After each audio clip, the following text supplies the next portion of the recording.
Today we have Sumeet Mehta, who is the CEO and the co-founder at LEAD Schoo, how did the move from Singapore to Delhi happen?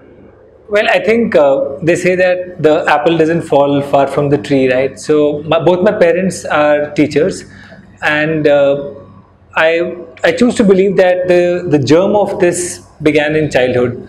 But I think the first time when I thought about doing something in the field of in a meaningful field was through my own personal reflection.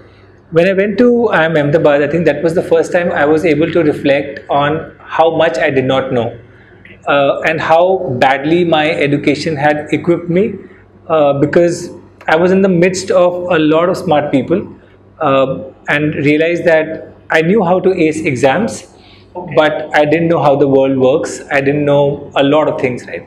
I still remember one instance, I was traveling back from India and my niece was in class 8th. And like all enthusiastic mamus, right? I was like, really, what are you studying? And she was studying, I think, force. She was studying force. So I very enthusiastically asked her, you give me 3 examples of the Newton's third law of motion. And she promptly turned back and said, that's not in the syllabus. And it hit me that, even 15 years later, things had not changed. People were still teaching as per the book and students were still learning by rote. And that really hit hard. I moved back to India and I started by teaching. So I was teaching this well-known MBA college students in marketing in Pune. Okay. And I still remember I was in that class. I had given them a case study and I was thinking the analysis is fairly simple. Not one group actually presented a robust analysis.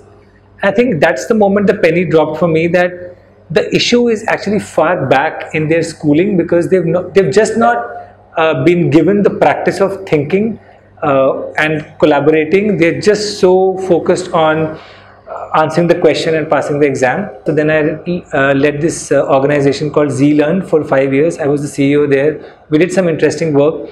And then I think my subsequent realization was that I was still serving the upper middle class rich. So that's when I thought that, the real requirement and need in India is to work with the underserved communities, tier 3, tier 4 town students who have high aspirations, parents have high aspirations, but they don't have access to good education. So let's do something about it. What exactly is LEAD Schoo trying to achieve now? And now that it's been quite a while since you founded LEAD Schoo. So LEAD Schoo, essentially the mission and the key idea there is how do we take excellent education and make it affordable and accessible to every child.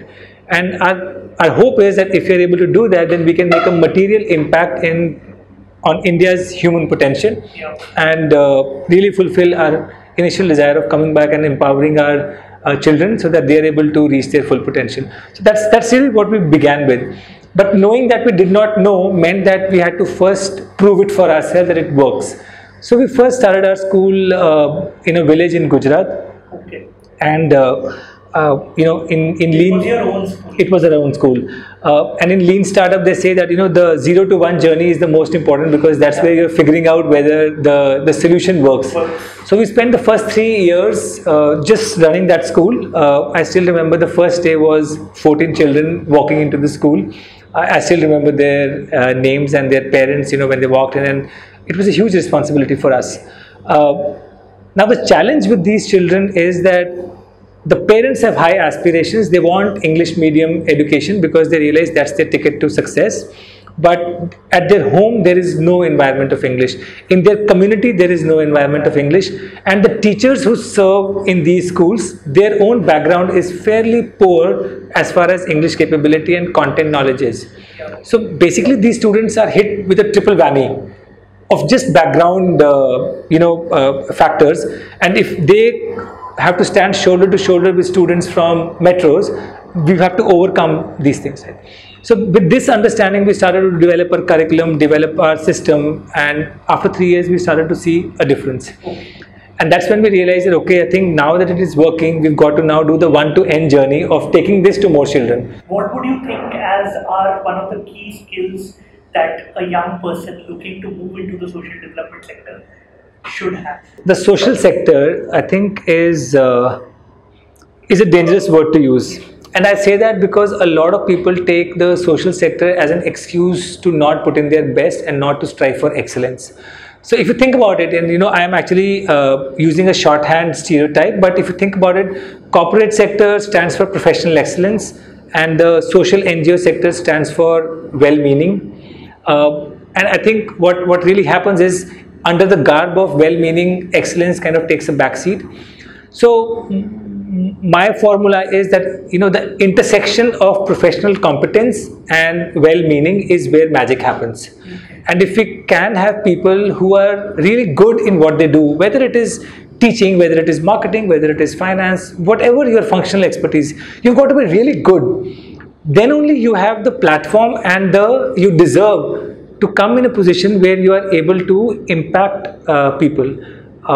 So that's where the doing good comes in. So you've got to be good to be able to do good. I think that intersection of professional competence and well-meaning individuals is where social sector actually is required. So I would encourage anyone who's coming into social sector to not use it as an excuse or have this beneficiary mindset that because I'm doing good, you can't hold me to account. I'm not doing a favor. Yeah, I'm not doing a favor. Come in with the fact that because the problems are so deeply entrenched, you've got to be actually doubly good to be able to make an impact. Because the problems are so well entrenched. So really excellent, professionally excellent people who want to do good are the best fit for the social sector. So what exactly are you looking for when you are hiring for your own organization? So I think the two factors of professional competence and that intersection of being really good at what you do and wanting to do good is really important for us.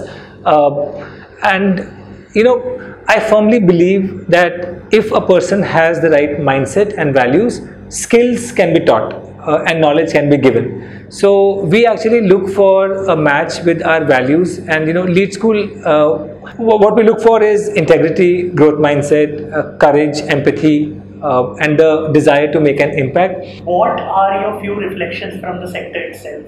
So India has like a 3-tier of school education, right? The problems in the government sector are very different, and the problem in the private sector are very different. In the government sector, I think what we have got so far with the Sarv Shiksha Abhiyan and the drive by the government in driving enrollment, we've got children in school, so we've got schooling. Yeah. The challenge is that even though children are in school, teachers are either not in the class or they are not teaching as per what we know is really good teaching. And there are various reasons for it. So unless there is political will and a drive for accountability, the government school is actually staring at a very bleak future. Yes. Unfortunately, at the moment, it is outside our circle of influence. But if given a chance, I would love to intervene, get our hands dirty and solve that problem, because there are 1 million government schools and around more than 40% of Indian children still go to government schools. So I think those children really deserve better education than what they're getting. Now, the other part is the affordable private schools, right? And again, close to 50% of our students go to affordable private schools. Now, the good thing is parents are paying for it, so they are also demanding. The bad thing is parents don't know what to demand for, because they're still working from their past in terms of asking for rote learning. And when we look at global benchmarks, we know what good teaching and what good learning looks like. That has not percolated to affordable private schools. Maybe it is because of reach, maybe it is because of accessibility, affordability, all those reasons, right? So that problem can only be solved by empowering the teacher, because I know there are a lot of solutions which are trying to circumvent the teacher and trying to solve the problem directly with students. My opinion is, at least till grade 8, I think there is value in what the teacher brings to the classroom, and the magic of learning happens in that interaction between the teacher and the student. So the more we can empower the teacher in helping her through a good curriculum design, through good pedagogical support, in actually delivering learning, is the solution. The problem currently we're facing is the B.Ed program doesn't prepare them for it. So we really got to figure out a good design solution which teachers can use and deliver good learning in the school. And I think if more and more people focus on creating a solution which is executable in the class, thereby building up the capability of teachers, I think that's really one solution which will help the affordable private school improve its quality at scale. And if we do that, I think at least half our children in India will get good education. So thanks a lot, Sumit, for spending your valuable 30 minutes with us. You're welcome. Thanks for the opportunity. Thanks.